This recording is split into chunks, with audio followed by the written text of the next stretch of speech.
வணக்கம். ஆகாஷவாணி.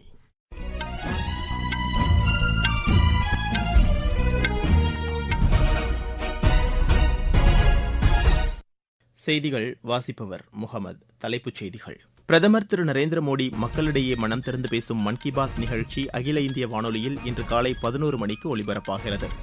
ஜார்க்கண்ட் ஆளுநர் திரு C B ராதாகிருஷ்ணனை Maharashtra ஆளுநராகவும், முன்னாள் ஐஏஎஸ் அதிகாரி திரு கைலாஷ்நாதனை புதுச்சேரி துணைநிலை ஆளுநராகவும் குடியரசுத் தலைவர் திருமதி திரௌபதி முர்மு நியமித்துள்ளார். உலகில் வளர்ச்சியடைந்த நாடுகளை விட நமது நாட்டில் எரிபொருள் விலை மிகவும் குறைவாக உள்ளதாக பெட்ரோலியத்துறை அமைச்சர் திரு ஹர்தீப் சிங் பூரி தெரிவித்துள்ளார். அமெரிக்க அதிபர் தேர்தலில் ஜனநாயக கட்சி வேட்பாளராக அறிவிக்கப்பட்டுள்ள திருமதி கமலா ஹாரிஸ் தமது வேட்புமனுவை தாக்கல் செய்தார். இலங்கை அணிக்கு எதிரான முதலாவது டுவெண்டி கிரிக்கெட் போட்டியில் இந்தியா 43 ரன் வித்தியாசத்தில் வெற்றி பெற்றது. இனி விரிவான செய்திகள். பிரதமர் திரு நரேந்திர மோடி மக்களிடையே மனம் திறந்து பேசும் மன் கி பாத் நிகழ்ச்சி அகில இந்திய வானொலியில் இன்று காலை 11 மணிக்கு ஒலிபரப்பாகிறது. நாட்டில் உள்ள அனைத்து வானொலி நிலையங்களும் இதனை ஒலிபரப்பு செய்யும். அகில இந்திய வானொலி, டிடி நியூஸ், பிரதமர் அலுவலகம், தகவல் ஒலிபரப்பு அமைச்சகம் ஆகியவற்றின் யூ டியூப் சேனல்களிலும் இதனை கேட்கலாம். பிரதமர் உரையைத் தொடர்ந்து அதன் தமிழாக்கம் இடம்பெறும். இது இரவு 8 மணிக்கு மறு ஒலிபரப்பு செய்யப்படும். இதனை மாநிலத்தில் உள்ள அனைத்து வானொலி நிலையங்களும் அஞ்சல் செய்யும். பழங்குடியின சமுதாயத்தினருக்கு அதிகாரம் அளிக்கும் வகையில் பட்ஜெட்டில் நிதி ஒதுக்கீடு 200% அதிகரிக்கப்பட்டுள்ளதாக மத்திய அமைச்சர் திரு சர்பானந்த சோனோவால் கூறியுள்ளார். மேகாலயாவின் ஷில்லாங்கில் பட்ஜெட் குறித்த விவாதத்தில் அவர் பங்கேற்றார். பழங்குடியினர் சமூகத்தினருக்காக இந்த பட்ஜெட்டில் 13,000 கோடி ரூபாய் ஒதுக்கீடு செய்யப்பட்டுள்ளதாக அவர் சுட்டிக்காட்டினார். வடகிழக்கு பிராந்தியத்தின் வேளாண் மற்றும் தொழில்துறைகளை மேம்படுத்தும் வகையில் பட்ஜெட் தயாரிக்கப்பட்டுள்ளதாக கூறினார். வேளாண்மையை ஊக்குவிப்பதற்கான நடவடிக்கைகள் காரணமாக இப்பிராந்தியத்தில் வேளாண் விளைபொருட்களின் உற்பத்தி வாய்ப்புகள் அதிகரிக்கும் என்றும் அவர் தெரிவித்தார். வடகிழக்கு பிராந்தியத்தில் சாலை போக்குவரத்தை மேம்படுத்துவதற்காக 19,338 கோடி ரூபாய் ஒதுக்கீடு செய்யப்பட்டுள்ளதாக அவர் கூறினார். இதன் மூலம் சுற்றுலாத்துறை வளர்ச்சியடையும் என்றும் திரு சர்பானந்த சோனோவால் குறிப்பிட்டார்.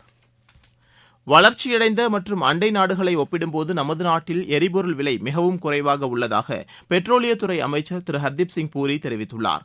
அகமதாபாத்தில் செய்தியாளர்களிடம் பேசிய அவர், திறன் மேம்பாடு மூலம் இளைஞர்களுக்கு அதிகாரம் அளித்தல், கட்டமைப்பை வலுப்படுத்துதல் உள்ளிட்டவற்றுக்கு மத்திய பட்ஜெட்டில் சிறப்பு கவனம் செலுத்தப்பட்டுள்ளதாக கூறினார்.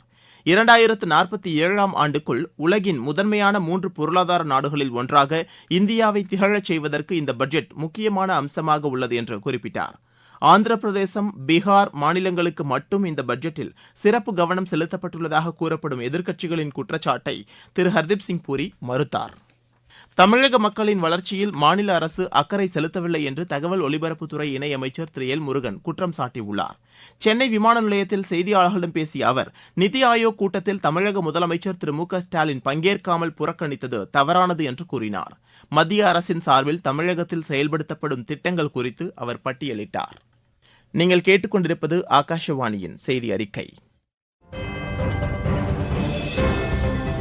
புதிய குற்றவியல் சட்டங்களின் சிறப்பு அம்சங்கள்.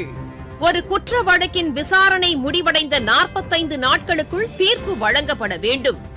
பாதிக்கப்பட்டவர்கள் காவல் நிலையத்திற்கு செல்லாமலேயே வழக்கை பதிவு செய்யும் வசதி. மின்னணு முதல் தகவல் அறிக்கை வழங்குதல். விசாரணை முதல் நீதிமன்ற தீர்ப்பு வரை அனைத்து நடவடிக்கைகளும் கணினிமயமாக்கல். காவல்துறையின் தேடுதல் நடவடிக்கைகள் முழுமையாக வீடியோ பதிவு செய்யப்படுவது கட்டாயமாக்கப்பட்டுள்ளது.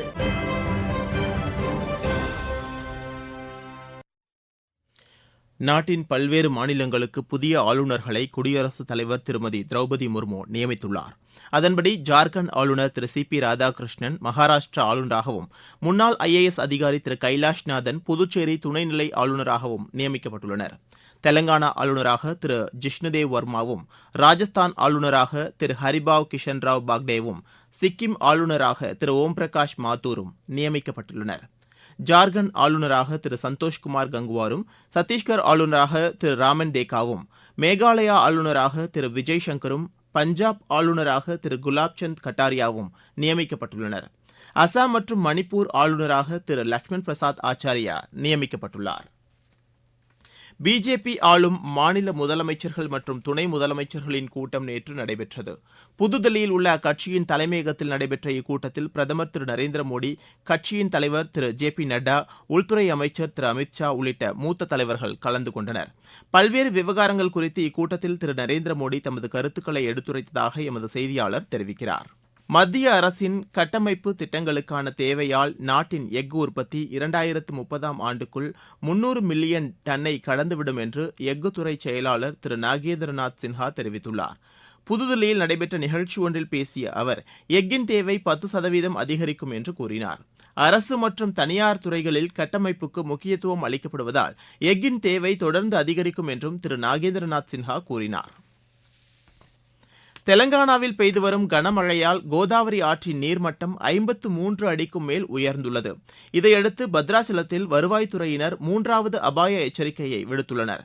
வெள்ளம் சூழ்ந்துள்ள பகுதிகளில் வசிக்கும் மக்களை நிவாரண முகாம்களுக்கு அப்புறப்படுத்துமாறு ஆட்சியர் திரு ஜிதேவிஸ் வி பட்டேல் அதிகாரிகளுக்கு அறிவுறுத்தியுள்ளார். அரசின் அறிவுரைகளை பின்பற்றுமாறு மக்களை அவர் கேட்டுக் கொண்டுள்ளார். மக்கள் வீட்டை விட்டு வெளியே வர வேண்டாம் என்றும் அவசர தேவைகளுக்கு கட்டுப்பாட்டு அறையை தொடர்பு கொள்ளுமாறும் அவர் கூறியுள்ளார். காஷ்மீரில் நேரிட்ட சாலை விபத்தில் 8 பேர் உயிரிழந்தனர். அனந்த்நாக் மாவட்டம் தக்சும் என்ற இடத்தில் அவர்கள் சென்று கொண்டிருந்த வாகனம் பள்ளத்தில் கவிழ்ந்ததில் இந்த விபத்து ஏற்பட்டது. கிஸ்துவாரில் இருந்து மர்வா என்ற இடத்திற்கு அவர்கள் பயணம் செய்து கொண்டிருந்த போது இந்த விபத்து நிகழ்ந்தது. உயிரிழந்தவர்களின் குடும்பத்தினருக்கு துணைநிலை ஆளுநர் திரு மனோஜ் சின்ஹா ஆழ்ந்த இரங்கல் தெரிவித்துள்ளார். உலகின் பாரம்பரிய இடங்கள் பட்டியலில் மேலும் 25 இடங்களை சேர்த்து யுனெஸ்கோ அறிவித்துள்ளது. புதுதில்லியில் நடைபெற்ற யுனெஸ்கோவின் உலக பாரம்பரிய இடங்கள் குழு கூட்டத்தில் இம்முடிவு மேற்கொள்ளப்பட்டது. அசாமில் உள்ள மொய்தாம் என்ற கல்லறை அமைப்பு முறை இப்பட்டியலில் சேர்க்கப்பட்டுள்ளது. அமெரிக்க அதிபர் தேர்தலில் ஜனநாயக கட்சி வேட்பாளராக அறிவிக்கப்பட்டுள்ள திருமதி கமலா ஹாரிஸ் தமது வேட்புமனுவை தாக்கல் செய்தார். 59 வயதான அவர் நவம்பர் 5ஆம் தேதி நடைபெறவுள்ள அமெரிக்க அதிபர் தேர்தலில் தாம் வெற்றி பெறுவேன் என்று சமூக வலைதள பதிவில் நம்பிக்கை தெரிவித்துள்ளார். அதிபர் தேர்தலில் போட்டியிடும் திருமதி கமலா ஹாரிஸுக்கு ஜனநாயக கட்சியினரின் பெரும் ஆதரவு உள்ளதாக அங்கிருந்து வரும் தகவல்கள் தெரிவிக்கின்றன. இலங்கை அணிக்கு எதிரான முதலாவது டுவெண்டி கிரிக்கெட் போட்டியில் இந்தியா 43 ரன் வித்தியாசத்தில் வெற்றி பெற்றது. பல்லேகலில் நடைபெற்ற இப்போட்டியில் முதலில் பேட் செய்த இந்தியா நிர்ணயிக்கப்பட்ட 20 ஓவரில் 7 விக்கெட் இழப்புக்கு 213 ரன் எடுத்தது. 214 ரன் எடுத்தால் வெற்றி என்ற இலக்குடன் பின்னர் களமிறங்கிய இலங்கை 19.2 ஓவரில் 170 ரன்னுக்கு ஆட்டமிழந்தது. 3 போட்டிகளை கொண்ட இத்தொடரின் 2வது ஆட்டம் இன்று நடைபெறுகிறது. ஆசிய கோப்பை மகளிர் டுவெண்டி கிரிக்கெட் போட்டியின் இறுதி ஆட்டத்தில் இந்தியா இன்று இலங்கையை எதிர்கொள்கிறது. தம்புல்லாவில் நடைபெறவுள்ள இப்போட்டி பிற்பகல் 3 மணிக்கு தொடங்குகிறது. ஒலிம்பிக் போட்டியின் ஹாக்கி பிரிவில் இந்தியா 3-2 என்ற கோல் கணக்கில் நியூசிலாந்தை வென்றது. பாரிஸில் நேற்றிரவு நடைபெற்ற இப்போட்டியின் கடைசி நிமிடத்தில் ஹர்மன்பிரீத் சிங் பெனால்டி ஸ்ட்ரோக் மூலம் கோல் அடித்து அணியின் வெற்றிக்கு வழிவகுத்தார். இந்தியா தனது அடுத்த ஆட்டத்தில் நாளை அர்ஜென்டினாவை எதிர்கொள்கிறது. மகளிர் குத்துச்சண்டை 54 கிலோ எடைப்பிரிவில் இந்தியாவின் பிரீத்தி பவார் வியட்நாம் வீராங்கனை ஓ தி கிம் ஹின் அணை வென்று அடுத்த சுற்றுக்கு முன்னேறியுள்ளார். பேட்மிண்டன் ஆடவர் இரட்டையர் பிரிவில் இந்தியாவின் சாத்விக் சிராக் ஷெட்டி இணை 2ஆம் சுற்றுக்கு முன்னேறியுள்ளது. முதல் சுற்றில் இந்த இணை 21-17, 21-14 என்ற செட் கணக்கில் பிரான்சின் லூகாஸ் கார்வி ரோனான் லபார் இணையை வென்றது. ஆடவர் ஒற்றையர் பிரிவில் இந்திய வீரர் லக்ஷ்யா சென் 21-8, 22-20 என்ற செட் கணக்கில் கவுதமாலாவின் கெவின் கார்டனை வென்று 2வது சுற்றுக்கு முன்னேறினார். டேபிள் டென்னிஸ் ஆடவர் ஒற்றையர் பிரிவில் இந்தியாவின் ஹர்மித் தேசாய் 11-7, 11-9, 11-5, 11-5 என்ற செட் கணக்கில் ஜோர்டானின் யமான் ஜயிதை வென்று 2ஆம் சுற்றுக்கு முன்னேறியுள்ளார். இதற்கிடையே இன்றைய போட்டிகளில் துப்பாக்கிச் சுடுதல் மகளிர் 10 மீட்டர் ஏர் பிஸ்டல் பிரிவில் இறுதிச் சுற்றில் இந்தியாவின் மனு பாக்கர் பங்கேற்கிறார். பேட்மிண்டன் மகளிர் பிரிவில் பி வி சிந்து மாலத்தீவின் ஃபாத்திமத் நப்பா அப்துல் ரசாக்கை எதிர்கொள்கிறார். ஆடவர் பிரிவில் HS பிரணாய் ஜெர்மனியின் ஃபேபியான் ரோத்தை எதிர்கொள்கிறார். மீண்டும் தலைப்புச் செய்திகள். பிரதமர் திரு நரேந்திர மோடி மக்களிடையே மனம் திறந்து பேசும் மன் கி பாத் நிகழ்ச்சி அகில இந்திய வானொலியில் இன்று காலை 11 மணிக்கு ஒலிபரப்பாகிறது. ஜார்க்கண்ட் ஆளுநர் திரு CP ராதாகிருஷ்ணனை மகாராஷ்டிர ஆளுநராகவும் முன்னாள் IAS அதிகாரி திரு கைலாஷ் நாதனை புதுச்சேரி துணைநிலை ஆளுநராகவும் குடியரசுத் தலைவர் நியமித்துள்ளார். உலகின் வளர்ச்சியடைந்த நாடுகளை விட நமது நாட்டில் எரிபொருள் விலை மிகவும் குறைவாக உள்ளதாக பெட்ரோலியத்துறை அமைச்சர் தெரிவித்துள்ளார். அமெரிக்க அதிபர் தேர்தலில் ஜனநாயக கட்சி வேட்பாளராக அறிவிக்கப்பட்டுள்ள திருமதி கமலா ஹாரிஸ் தமது வேட்புமனுவை தாக்கல் செய்தார். இலங்கை அணிக்கு எதிரான முதலாவது டுவெண்டி கிரிக்கெட் போட்டியில் இந்தியா 43 ரன் வித்தியாசத்தில் வெற்றி பெற்றது. இத்துடன் செய்தி அறிக்கை நிறைவு பெற்றது.